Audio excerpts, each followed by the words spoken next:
बहनों और भाइयों नमस्ते। दोस्तों आज फिर हम बात करेंगे मकान के दलालों की और उसके बाद 20% ब्याज की।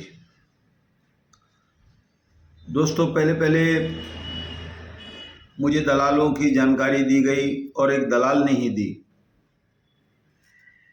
उन्होंने कहा कि लोगों को जानकारी दी जाए कि आप जो भी मकान किराए पर ले रहे हैं, खरीद रहे हैं या कुछ भी कर रहे हैं, पगड़ी पर ले रहे हैं, तो आप लोग सीधे मकान मालिक से संपर्क करें।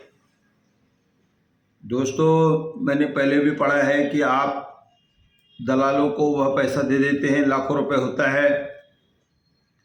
और जैसे कि मैंने ये भी बताया था कि किस तरह से मिनरवा बिल्डिंग में एक फ्लैट पगड़ी पर चढ़ाकर मकान मालिक को किराया दिया जाता था।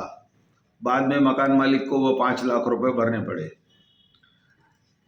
आगे उन्होंने यह जानकारी दी कि आपकी जो जानकारी थी वह सही थी। ऐसी ही जानकारी मैंने ओंकारानंद आश्रम के सामने वाले दलाल की दी। तो दोस्तों ऐसी ही एक जानकारी गांधी रोड के 60,000 रुपये की थी। तो इस तरह से जो लूटपाट चल रही है उसमें आप सतर्क हो जाए। बहुत बार आप दलालों को डिपॉजिट देते हैं, टोकन देते हैं मकान मालिक को पहुंचाने के लिए, वह पैसे पहुंच रहे नहीं हैं, उसके कारण काफ़ी सारे विवाद हो रहे हैं। हालांकि वह लोग चुप हो जाते हैं जिनके पैसे जाते हैं, क्योंकि उनकी कोई पहुंच नहीं है, उनकी कोई सुनता नहीं है।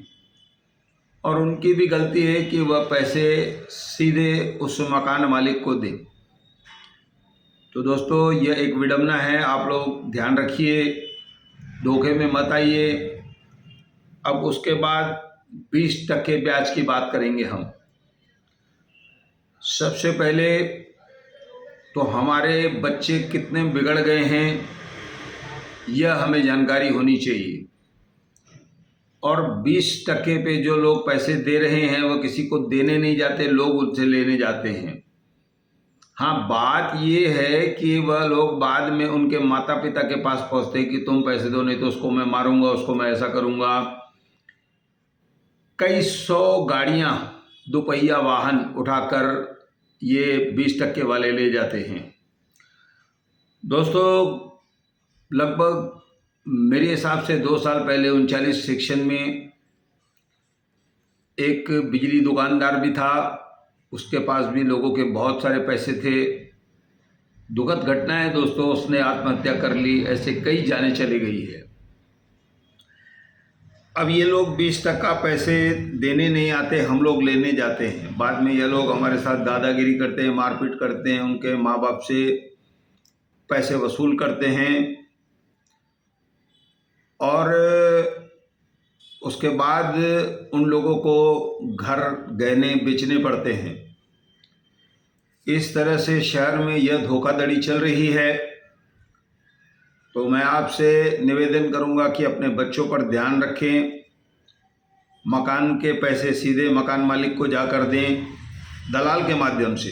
अकेले नहीं जाइए आप, नहीं तो वह कहेगा मुझे पैसे नहीं दिए गए। उसके बाद ये जो 20% की जानकारी मैं आपको दे रहा हूँ वो बड़ी दुखद और तकलीफदेह बात है। तो आप अपने बच्चों पर ध्यान रखें। वह गोवा क्यों जाते हैं, दूसरे शहरों में क्यों जाते हैं, अपने दुकान छोड़ कर के कहाँ भटक रहे हैं। ऐसी बहुत सारी बातें होती है जिसके कारण बच्चे लोग जो है पैसे ले लेते हैं और बाद में दुकान से उठाकर या कैसे भी उनको पैसे पहुंचाते या नहीं पहुंचाते हैं, तो बाद में दादागिरी वाली बात आती है। दोस्तों कुल मिलाकर मैं आपको सचेत कर रहा हूं कि आप अपने बच्चों की तरफ से सचेत हो जाइए और ये जो 20% भरे जा रहे हैं या दलाल पैसे खा रहे हैं, उन सब चीज़ों में हमारी गलती है।